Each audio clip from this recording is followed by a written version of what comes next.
Hey everyone, welcome to my channel. We are back in the old guy's shed working on 1978 Suzuki GS550.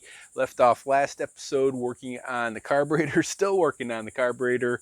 Got one of these doohickeys here, the sliders, put back together. I got to finish up the other three, get the carburetor put back together, then put it back in, figure out the input ports, see if that new gizmo that I got with some extra vinyl tubing will get me connected up to the vacuum. And so hopefully I can get that at least most of the way done today. It's going to be kind of tough, but it's a Sunday. It's Labor Day weekend, and I got some time next week, so we'll see how it goes. We'll see what we can get into here and see if we can get this darn thing fired up again.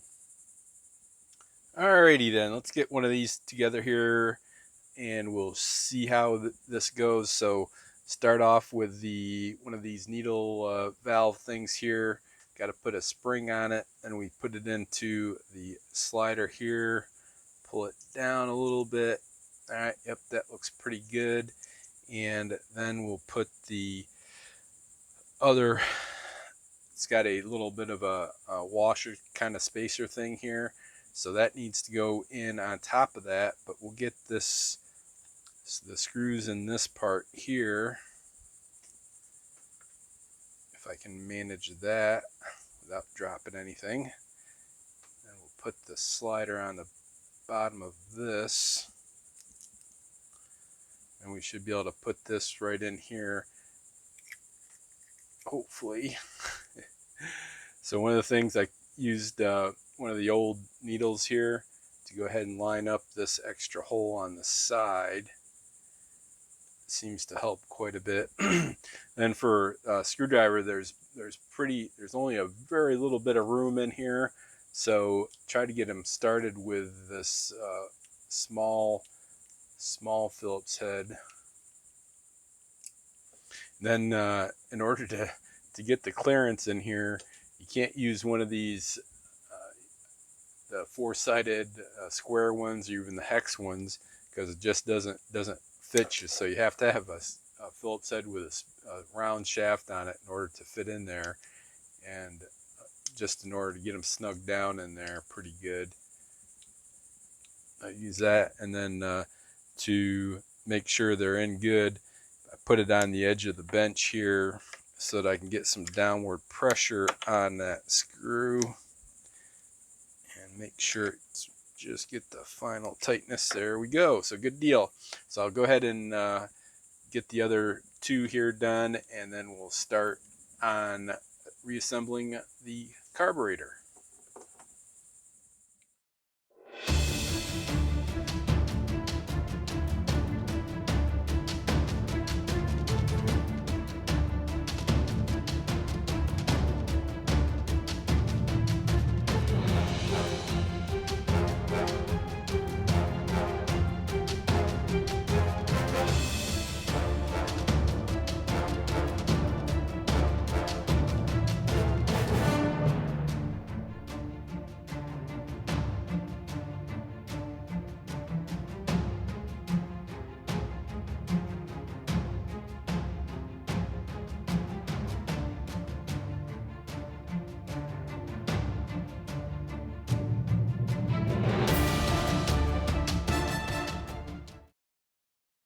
Alright then, got those sliders put together. That was pretty darn straightforward. And now we got to start on putting the darn carburetor back together. So let's get this one here. And this is always pretty finicky. The problem is that getting the needles here into the little bitty holes inside the carburetor where the jets are is always problematic. So takes quite a bit of fiddling and finagling to get that done. So I'll go ahead and get going on that, and we'll see how far we get.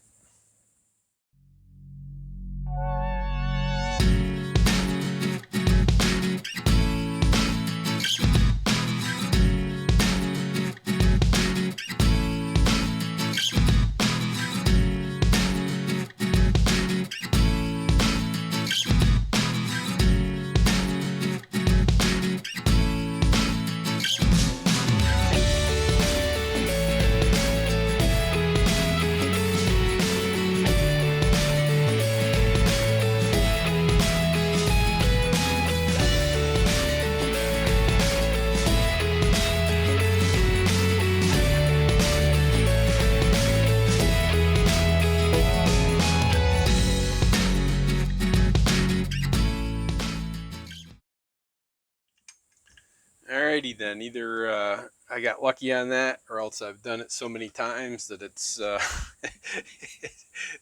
it's pretty darn easy for me. I don't know which one it is. It's probably probably a little bit of both there. So now I got to get the. I think this is the last part I need to put in here.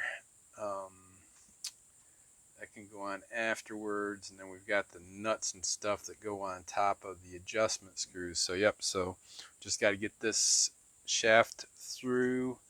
I'm going to make sure it's all lubed up real good.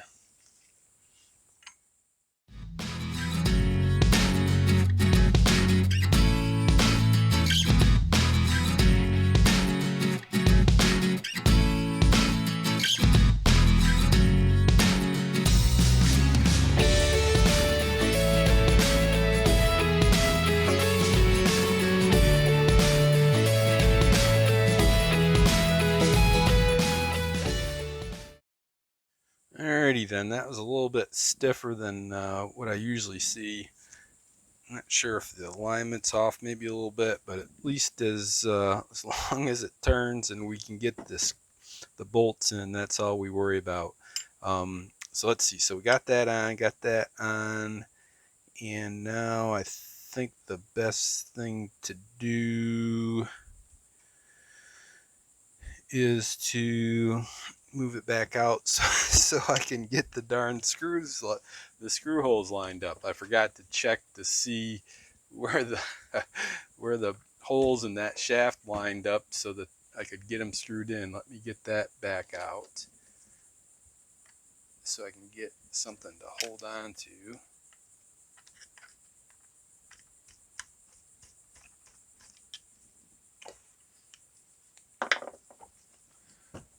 Yeah, this hole here needs to get moved. The shaft needs to get rotated around.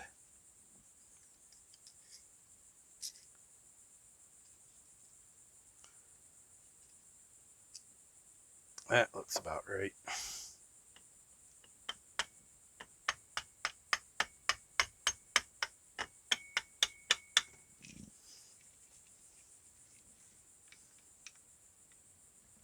Nothing like the right tool for the wrong job. There we go. That looks pretty good. Now I can get the bolts that hold the shaft to the arms here screwed in. This one over here is a little bit of a problem because you don't have any clearance, but it's not that bad. So let me get these other bolts in here and see where we can get to from there.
Alrighty then, just a small change of plans here. So I was having a hard time getting this throttle cable holder here onto the shaft.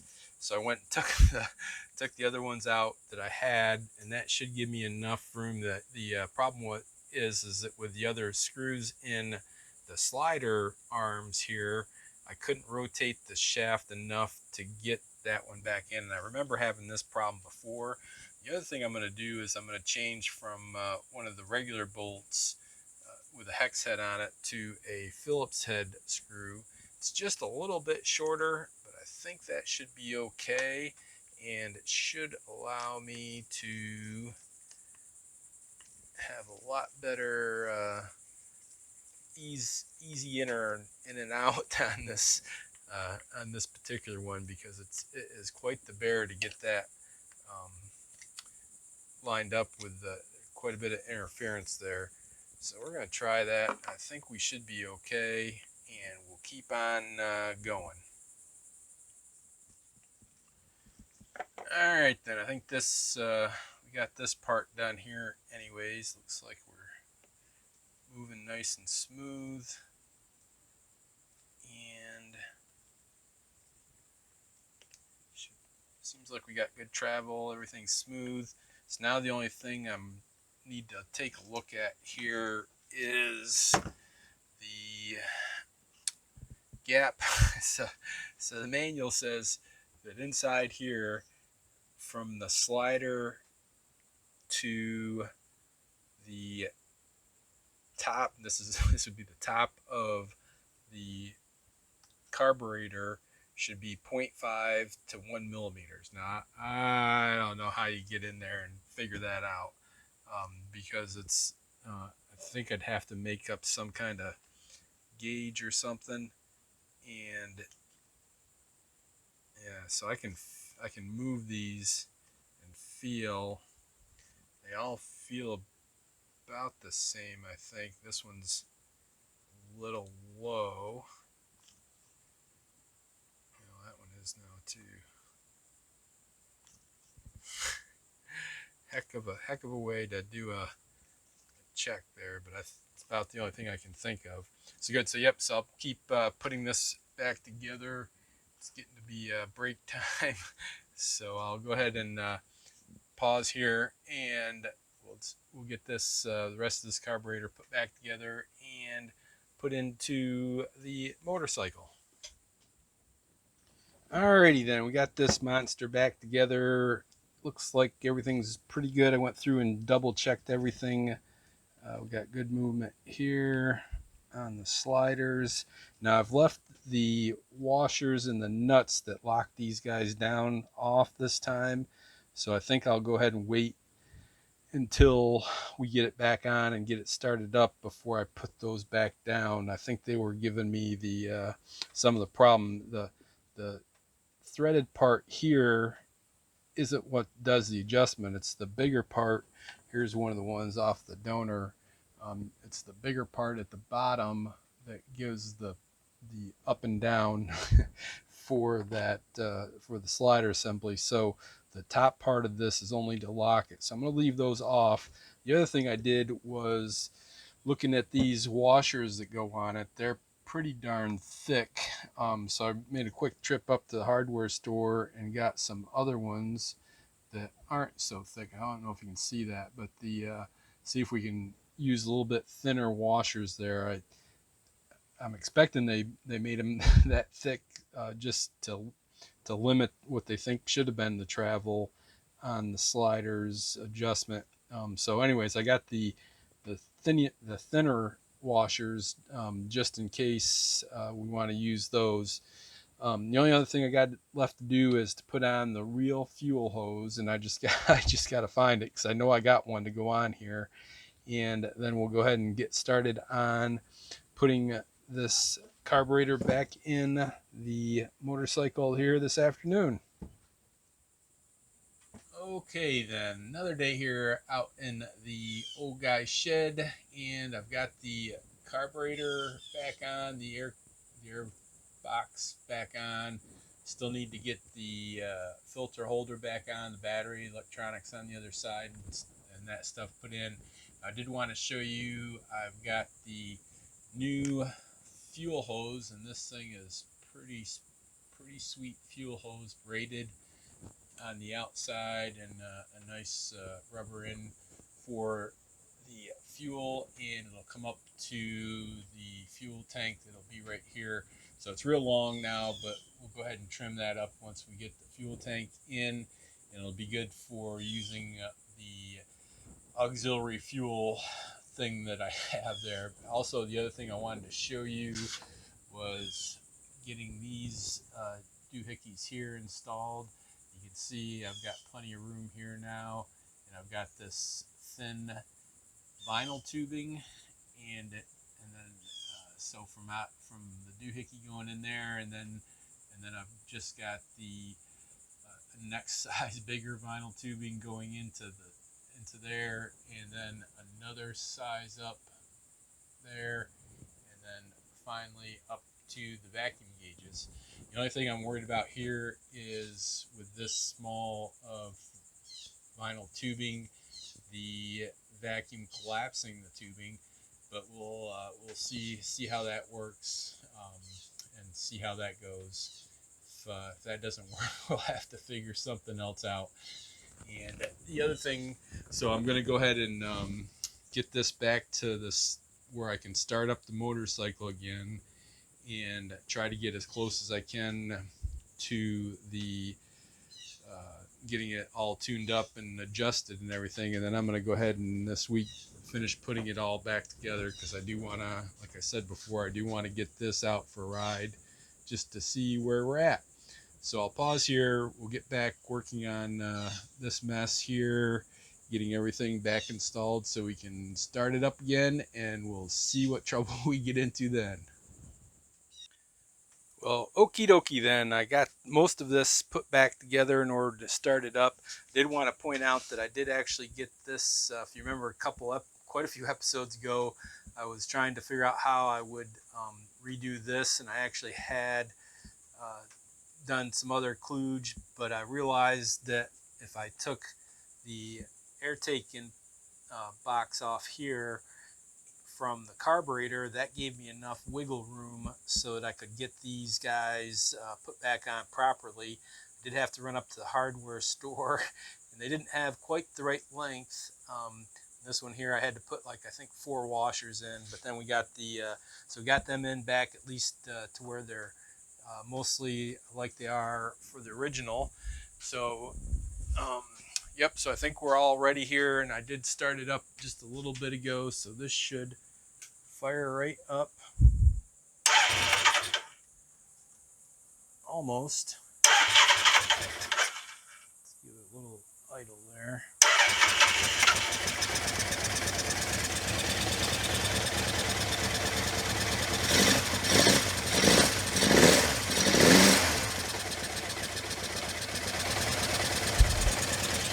So there we go. We got it started up anyways. The vacuum gauges are pumping away, so that looks like that at least part works. I haven't touched at all the adjustments here yet, so that'll be the next step to see if I can adjust these. They're all the way down now, so I'll probably be pulling them out. But we'll go ahead and get that started and see how that looks like, and I hope you can hear me. And it's another day here out in the old guy's shed, and sure enough, the carburetor is out once again. We'll get into that in just a bit. Did want to show you that I figured out if I loosen up this, I don't have to take off the whole thing here. So at least I got that part figured out is one good thing. So yesterday afternoon, late yesterday, I was still going through trying to tune up the carburetors, and had about given up. For one thing, I was going through an awful lot of gas. I couldn't figure out why until I realized the carburetor over here on this side, number 3, I think, I happened to look underneath, and sure enough, it was overflowing. It was coming out the overflow port right here, and it was kind of going in surges, and I was like, well, what the heck? Of course, the engine's hot and everything else, so I immediately turned it off and got all the gas out of it that I could. And when I was looking at it, I noticed that the Chinesium fuel thing here I had was also dripping a little bit. So I've put some seal stuff on there. The gasket seal make, I got quite a bit there because it was leaking up here at the top. So anyways, we got that. Still needs ways to cure. And I might even tonight before I leave, close the shed, I might just gob it all up with that Forma gasket, to see how, if that helps. So yeah, so then I was saying so many bad words that I really couldn't record while I was working on this carburetor and lose my YouTube rating. So I didn't record any of it, but I went ahead and took this all back out and did take the float off of these guys and then did the adjustment. You can actually do an adjustment using calipers and measuring the distance between the top of the float and the base of the carburetor. And it's supposed to be 26 millimeters. I did have to make adjustments on one, so I've got that. I went back through all the the floats on the bottom of the carburetor here. Well then, sorry about that. Somewhere along the lines, I managed to lose audio for this whole portion of the video. So I'm going to try to catch up here and talk you through what I'm looking at. So, yep, they had a float bowl leak. I checked a whole bunch of things and got this carburetor put back together, and we'll go from here to see what else we can do. The other thing that I did here on this video was to check the spark plugs, looking for how they're looking really. So during this tune-up, I've been running the engine quite a bit actually to see if we can get it tuned. So I wanted to see what the condition of these spark plugs was, and when I take this one out here, you'll see it doesn't look too bad. And it's kind of hard to see in this picture, but there is a little bit more carbon on there than I would have thought, and we'll need to do something. That carbon buildup means that there's probably too rich of a mixture. In other words, there's too much fuel going in for the air it's getting. So that's kind of a good and a bad thing at the same time. You do not want to run these engines too lean, because that does give you problems down the line. But you can see that if you look on the inside of that, it's real hard in this video, but if you look inside there, you see a lot of carbon buildup on that spark plug. And just for the short time that I was trying to tune it up here, so we got to do something there on those on that carburetor adjustment to lean that out just a little bit more. And again, here my my video taking is pretty suspect. Got a lot to learn here on doing these videos, but we'll get this back in. And the other thing I think we might want to do is to go ahead and do a compression check on this and check the valves, right? So the valves on these are a little bit different, and I'm looking here at how hard it would be to take off the valve cover. So I think that's the next step here, is to get want to check the compression, and then we'll go ahead and get the valves cover off and check it. All right, so I went ahead and pulled up the compression check limit and what you should be seeing. So right there we got 128 to 171 is the kind of the normal. 92 psi is the low, and then at the end there you can see the max difference among each cylinder should be no more than 28 psi. When I had done this originally, I had just used the Kickstarter to do a compression check. But now I wanted to go ahead and go back, and since I got the electrical, or I'll have the electrical all hooked up, we'll go ahead and go back and check it using the regular starter switch and see how our compression looks. It's another thing we want to look at when we see some carbon follow the carbon buildup on on the spark plugs. All right, you can see here I've got the compression gauge hooked up to the number 4 cylinder, and we'll go ahead and see if we can get this checked here. So I'm going to go ahead and turn over the engine a couple times here so you can see the pressure going up and looking pretty good, up to almost 135 if I remember right. I think that's what I wrote down. So I went ahead and wrote all of the readings down on the different cylinder heads, and then went through each one and tried to see if what we had for compression, and we'll go through each one here to see what we get. All right then, sorry about the sound issues on the air at the end of this video. Anyways, I did want to show you that I did have the number, or the compression, recorded for each cylinder. So we're looking real good for the compression: 145, 135, 135, 130. So yep, we're doing pretty good. Also, I went ahead and I did have all of the stuff here off of the valve cover here, and we'll go ahead and get this off here in the next video. When I was editing and I noticed the sound problems on this last video here, I also realized it was probably running a little long. So anyways, we'll go ahead and finish up here.